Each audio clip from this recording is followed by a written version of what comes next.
Welcome back to the Catch Podcast. Thank you for joining us once again. On today's episode, we will be talking about identity crisis with Vinny, Taylor, and David.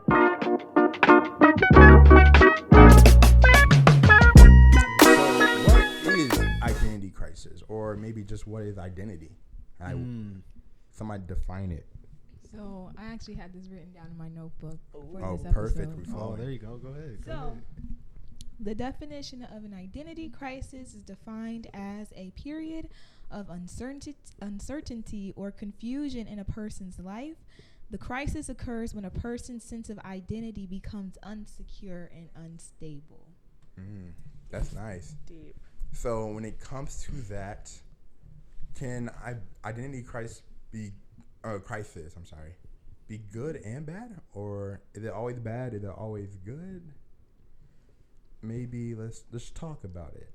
Okay, so I feel like in some cases, identity crisis can be good just for the fact that it stems deeply from the doubt of your original self. So not so much as a Christian, but like if you're an unbeliever, to have that doubt of this is what I've believed so far, but what if there's a different way? So I feel like in that sense, identity crisis can be good, but if you're a believer, it's like, maybe not. But yeah. Yeah, I think most of the time, in a natural sense, like midlife crisis, I think sometimes that plays a part in identity crisis. And I think a lot of that comes from people a lot of their life spending times doing things that they want to do, or things that they thought they wanted to do, or investing in themselves, or investing in only their future, or only what they call success. And as everybody will find, investing in yourself and investing only in what you think is good will be empty and will end up in vanity. And I think that is where identity crisis can be good, because it can lead you to understanding that your efforts and your desires in and of themselves will never be as satisfactory as you're planning on them being, or as you're hoping that they would be. But like Vinny mentioned, when you're a believer, the whole point, like, Jesus is supposed to give you that identity. Even when you become a Christian, still you cannot define yourself. Even though you read the Bible and understand it, you still can't say, this is what defines me. It has to be God. And when God defines you, then there shouldn't be any identity crisis. It's going to obviously be struggle, and you may wrestle with what your purpose is for him, but it shouldn't be like, oh my gosh, I don't know who I am. Yeah. Because the Lord defined who you are. Right. Yeah, when I think about identity crisis, I wasn't really thinking about midlife crisis when people reach like their 50s and they're on the halfway journey of life. But I was thinking more as a young person when you're trying to figure out who you are in this society today, being that we have so much social media, we're so much influenced by peer pressure and all of these different things. And sometimes people can get mixed up in terms of who they are or who they're supposed to be. Only in the instance of, I feel like a lot of our generation wears these masks where they're trying to be something that they're not, but they're trying to portray a certain character that just conforms with the rest of the crowd and what the other crowd is doing.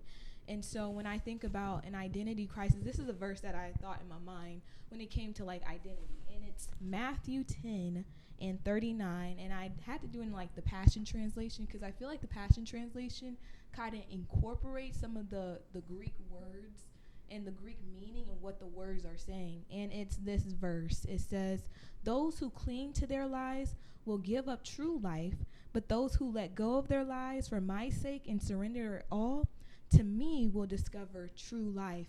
And I think a weird thing about finding yourself, and I think for me personally, I have to surrender everything that was masking who I really had to be, or who I really had to become. I feel like when it comes to the Christian journey and when it comes to the Christian walk, we have to learn to lose control of ourselves, lose control of our ego, lose control of our pride, and lose control of the things that we're attaching ourselves to, things that is unsecure, that is unstable, and that is shaky.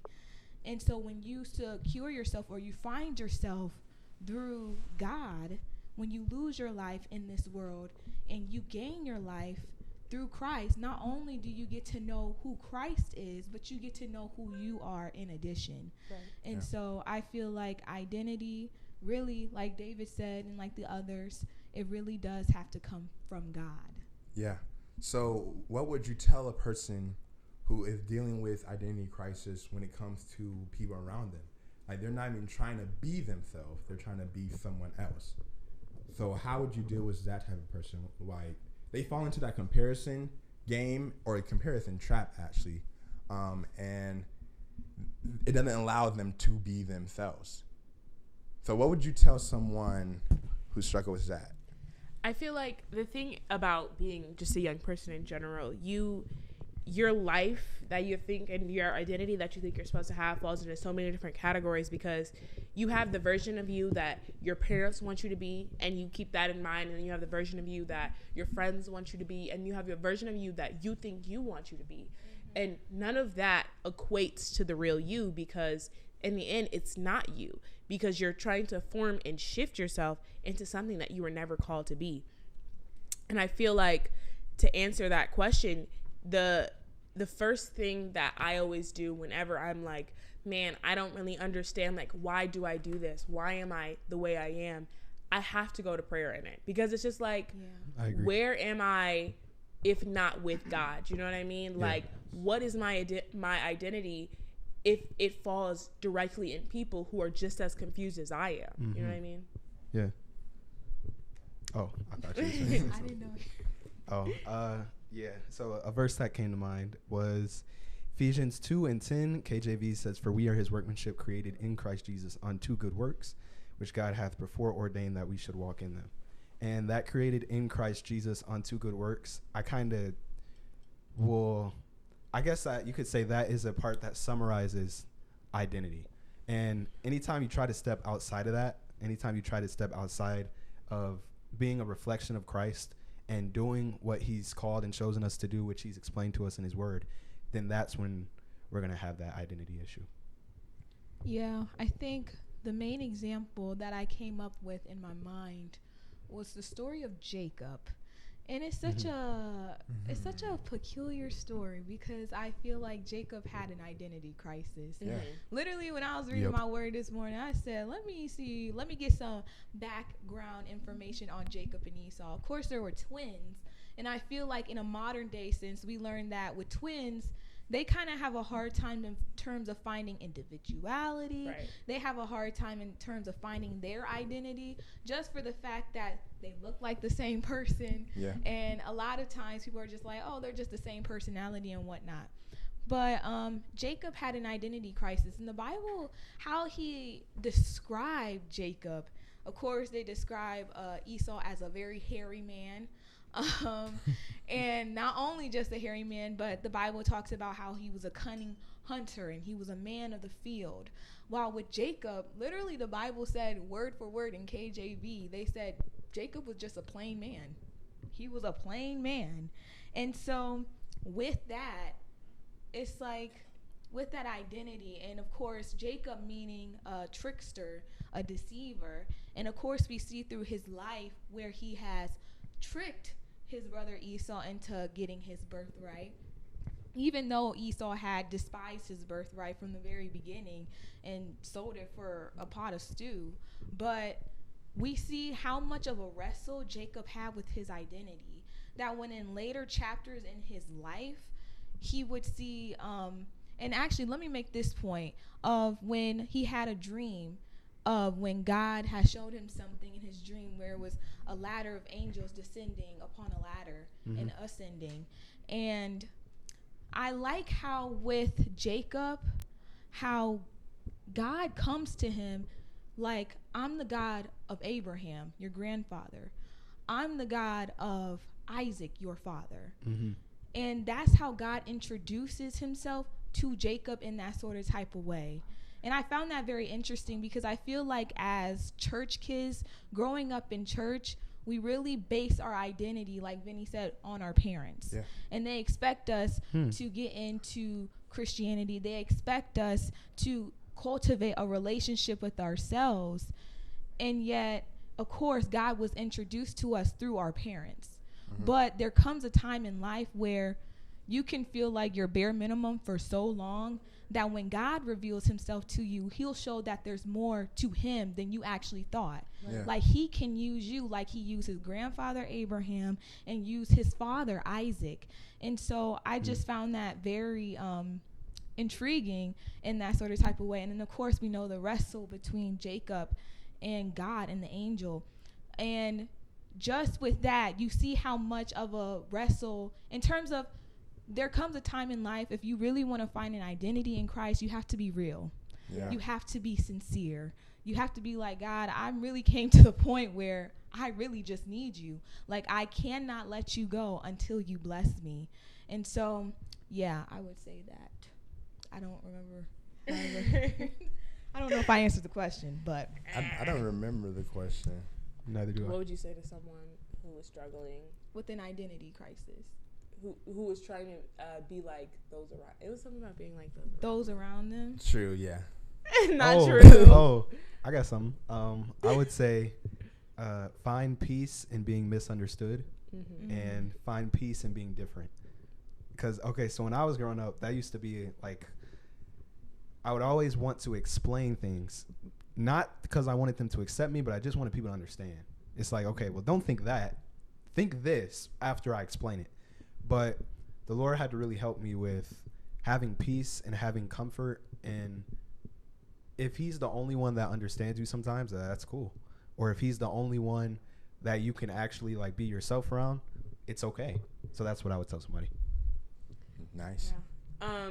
I agree with everything that everyone has said. I think just in finding your identity, or even just not feeling like you know your identity, it's so important that you don't take that vulnerability that you have and allow people to use that against you. Because a lot of times when you are empty, everything will look good. A lot of times when you have nothing inside, you will eat, you will drink whatever you can to fill yourself. If you are starving, that's true, and there's a food. Okay, so me, I don't like hot dogs, right?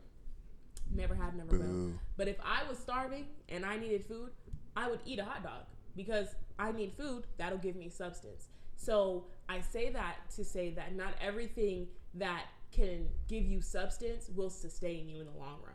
And I think that is something that you should apply to your identity. The things that you're grabbing onto that you think make you the perfect you will not sustain you in the long run. Right. And the things that you're conforming to other people, what they have is empty. What they have is vain. Right. Yeah. Because again, I have to bring it back to the story of Jacob, where I guess Esau had married someone and she was of a Hittite heritage. And I guess the Bible talks about how Isaac and Rebekah was of a grieved mind, meaning that it wasn't really as acceptable in their culture. And so when it came to Jacob, when he had the birthright and he had the blessing from his father, Isaac, he was really pressing on him like, no, you need to marry someone that is not of that sort. It has to be of your line, of your lineage, of your culture. Yeah. And so the point that I'm trying to make is this.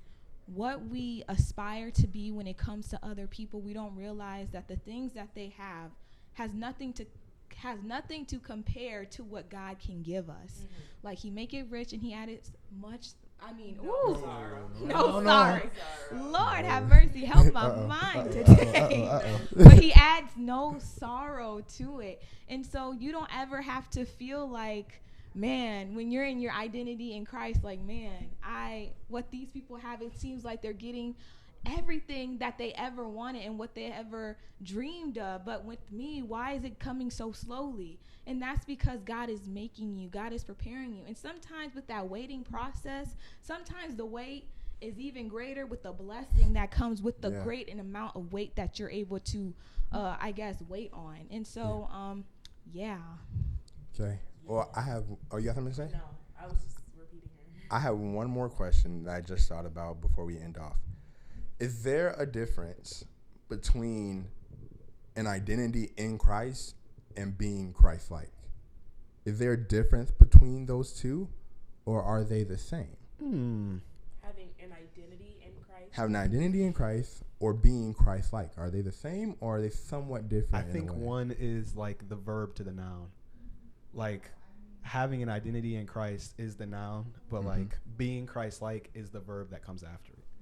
Like God will give you your identity and you can be the righteousness of God in Christ Jesus. But then if you finish it, it's unto good works. And it's like you have to work it out. And there's something that follows the initial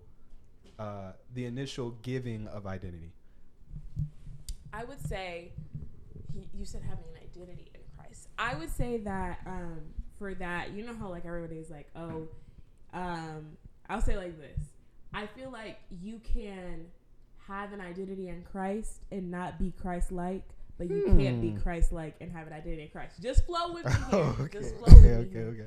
Because when you think of identity, and identity is something that you're known for, right? And of course, we know that there are plenty of people in the world that are known for being Christians, but aren't known for being Christ-like. So and I think about that because I was thinking about the fact that some people will still claim to be Christian, but still claim their sin and think that they'll make it to heaven anyways. And I think there are a lot of people in this world that they wear the cross, but they don't bear their cross. You know what I mean? They love their cross necklaces. They'll get their tattoos with scriptures, but they don't live out the lifestyle that it takes to I'll be live out my Christ-like. cross necklace. Shoot. Yeah, the label. It's identity is sort of type of like what Vinny was saying. It's the label, but to be Christ-like is to really live out. That is such a true point. I really don't. I think David wants to combat me. Not combat you. Not combat you. It's okay. But It's a hot take. I would just ask, what do you mean by identity is the label? Because I Taylor kind of phrased it that way, but I feel like that's kind of what, like, can you, I feel like a label is just like, it's artificial. It's whatever you give it. Right. Like, I can call this camera sock and it's a label, but it doesn't make it a sock. It's still a camera. So what do you mean by that? I didn't say that. I think I'm not gonna defend the point I didn't make. I have to be like really careful how I define this. Okay, so I feel like with an individual in our society today, people can easily identify as something, but that doesn't mean that's who they are biologically. So when I mean by identity, that's why I said I had to be very careful how I phrase this, but it's the truth. Like, people can identify as anything as they want. They can, like Vinny said, they can say they're a Christian, they can say they do all these things, but when it comes to the root of who you really are, that's really who you are. And if you're really Christ-like, it will show, not just through what you identify as or what you put on a piece of paper that you identify as, but who you actually are. Exactly. I agree. So I think I would say people can claim to identify to be whatever they want, but it doesn't actually make them what the identity of what they're saying it actually is. Right. Facts. That was good, and that was a good conversation. Good episode. I hope you guys learned a lot from this. If you're dealing with it, seek God, perfect person to find an identity in. Okay, so we'll end off there. Only person to be perfect. So he's the best person to do it. So we will catch you later. Hey,